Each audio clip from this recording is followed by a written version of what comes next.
The Houthis have claimed repeated attacks in the Red Sea on commercial vessels in the last several days, and this is keeping markets on tenterhooks as the Red Sea is a key waterway for goods and energy. It handles about 12% of world trade, including oil, and it could result in further threats to global supply chains, but also an extension of hostilities in the Gaza Strip.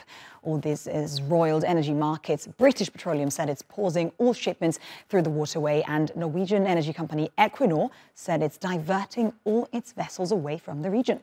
Brent is now up 3.9%. European gas prices jumped 13%. That's as liquefied natural gas tankers often travel between the Middle East and Europe via the Suez Canal. Over the coming weeks, vessels will have to decide whether to cross through the Suez Canal or via the Cape of Good Hope in South Africa. To give an idea, a vessel crossing the Indian Ocean would take 14 days to reach Malta via the Suez Canal or 33 days via the Cape of Good Hope.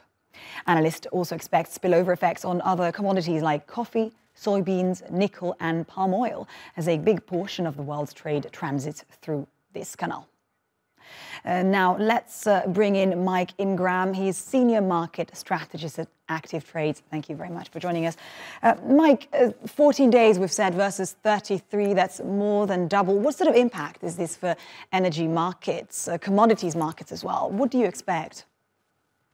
Well, I think we've already seen some of that impact, haven't we? As you say, about a 30% rise in gas prices. It's put about $4 on the price of a barrel of crude oil in recent days as well. I point out that Europe in particular has become more dependent on liquefied natural gas supplies from countries such as Qatar transiting the Suez Canal than it was before the Russia-Ukraine crisis. So this kind of rise in energy prices is potentially quite serious. I mean, one of the good things I would say is it's a relatively mild winter in the Northern Hemisphere at the moment, and LNG supplies are relatively bountiful. But, you know, that could all change. I think perhaps the bigger impact might actually be in manufactured goods, because, yes, it's 12% of global trade transiting that area, but it's 30% of global container traffic, and that contains manufactured goods, cars, lorries, white goods, all sorts of things. And that's a serious delay. And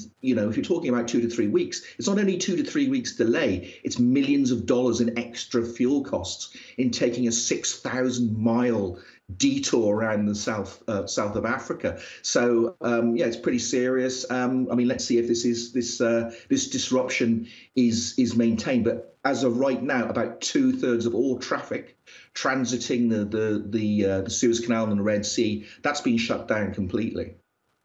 Interesting. Energy markets are actually beginning to price in disruption of global daily oil demand, of which 9% flows through the Suez Canal. What else is disrupting oil markets right now? Tensions in Gaza and other geopolitical tensions, and how is this going to impact the price of oil? Can we really see those prices reaching $100 a barrel in the next few months?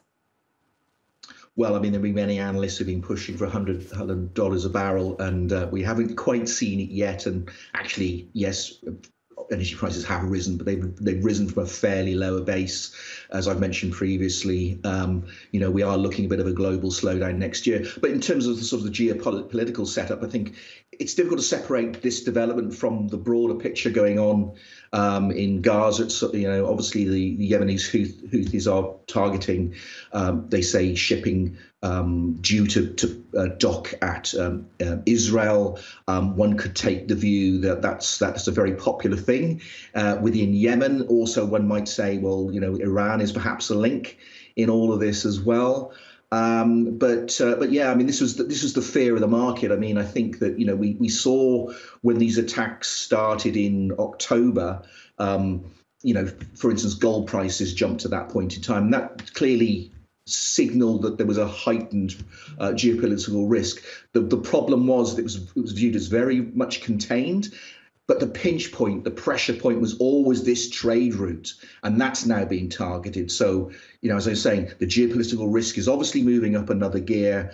You know, let's see where we go with this. But this is a very unwelcome escalation from a geopolitical and economic perspective. That's true, and that's why markets will watch this very closely. Mike Ingram, thank you very much. And now let's go to other top stories from around the world. Japan's Nippon Steel has agreed to buy US Steel for $14.9 billion, marking its largest ever acquisition. The merger will create the world's second largest steel producer with nearly 100 million metric tons of global crude steel capacity. But the price tag appears generous to investors, sending shares in Nippon Steel down as much as 6%.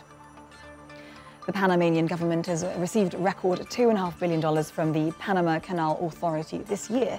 That's even after a severe drought worsened by the El Niño weather phenomenon caused one of the world's main maritime trade routes to reduce ship transit. The canal, which provides a shortcut between the Atlantic and Pacific Oceans, moves 6% of global maritime commerce. A jury in the US Supreme Court has ordered Bayer's Monsanto to pay $875 million to former students and parent volunteers of a Seattle school. The claimant said that chemicals known as PCBs made by Monsanto leaked from light fixtures made them sick. A statement from Monsanto called the fine constitutionally excessive, saying the company will move to have the verdict overturned.